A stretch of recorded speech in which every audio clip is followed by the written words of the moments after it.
a Olympic gold and silver medalist, analyst, and reporter for ESPN. Jessica Mendoza joins us here on the new Sentinel Sports page. Hey, Jessica, it's Vince Ferrara and Mike Griffith, who's actually out in OKC. How you doing, Jessica?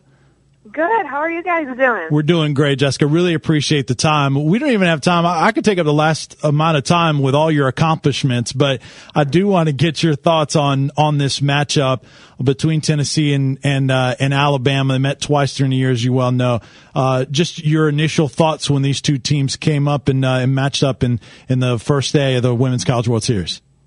Well, first of all, I'm a little sad that so many SEC teams have to face each other. I mean, the fact that Tennessee had to come through Georgia just to get to the World Series, and then the first game right out of the chute, who are they facing? Alabama.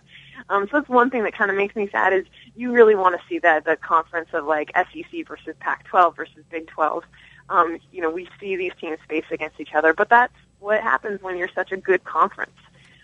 So obviously Tennessee and Alabama are familiar with each other, but both of these teams have that depth, that postseason it factor.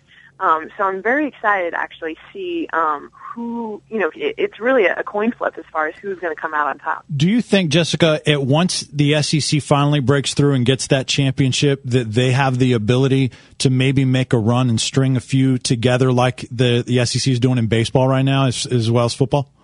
Oh, definitely. And I think baseball's paving the way for that similarly. And I think TV is helping a lot with ESPN showing so many games. So you're getting a lot of those big recruits that want to come, plus the amount of money from the athletic departments that's coming into the facilities. I mean, I remember when I went to Alabama, LSU, Tennessee for the first time as a California kid, I'm like, I would have signed with one of these schools. Are you serious? To be able to feel like you're a big league player? So I agree. Once that first one is done, I think it just kind of gets the monkey off your back, so to speak, as far as pressure, and it becomes more of a staple. The SEC is contending for a national championship every year. Mike? Yeah, Jessica, I wanted to ask you, the question for me with the Pac-12 is, where's the money going? I mean, I read an article recently about Oregon, and somehow Oregon makes it here to the World Series, but porta potties for the players, I mean, it's like, is this the new millennium or is this the 1980s for women's softball? I'm baffled to why the Pac-12 wouldn't do a better job with facilities when they clearly have the talent base out there to dominate the sport. Oh, Mike, I totally hear you. And honestly, I've been on Cal, their athletic department in the last few years as well. The same exact thing. I mean, the fact that they were the number one team in the country all year long and almost were not able to host because they did not have the facility. 10 years after they won a national championship, 10 years, a whole decade you've had to build the facilities, and they kind of, got it together at the last minute. But I agree. You see what the SEC is doing. You see even some of the Big 12 stadiums, and I'm with you. I mean, these women deserve the first-class establishments. They play like it. They've earned it, and now they have the national attention, and they deserve it. I wanted to ask you before we get back to this year's World Series, someone that I guess your tenure with Team USA overran, Monica Abbott's, and we all know where she stands in the record books at Tennessee, but haven't seen the best in the world as you did for so long. How does Monica stack up, and just how do you describe hitting against her? I mean, you've had to step in the box against, I'm sure, in practice at some point.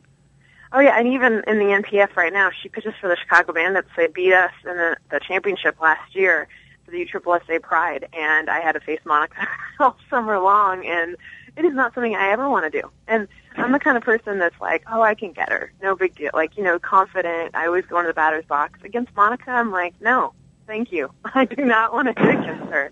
And to think that she was in college, and, I mean, it shocks me that Tennessee didn't win a national championship with her because of the ability that she has as a pitcher. And, I mean, she is lights out, probably one of the best pitchers I've ever seen in the world. I guess it's the speed. Is there anybody that throws harder? I know she threw 73 or 74 here. Yeah, it's the velocity that she throws, but she combines movement, and I really think having a left-handed pitcher, and we're seeing with Keelani Ricketts at Oklahoma, Sarah Nevins, South Florida, the kind of emergence of the lefty pitcher and how much that brings to the table a different look, because they're just seeing so many left-handed batter, like right-handed players that go to the left side of the plate. So similar to baseball, that lefty-lefty matchup is becoming very crucial. Jessica, we really appreciate it. So I wish we had more time with you. We'll be watching On the Call tomorrow with Beth Mowins on ESPN. It'll be a lot of fun. 7 o'clock, Tennessee and Alabama matching up in the first of two games.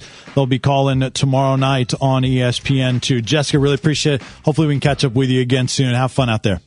Mike, Vince, thank you guys so much, and I appreciate following the sport. Thank it's you. A lot of fun. Thank you, Jessica. You do a great job. Appreciate it.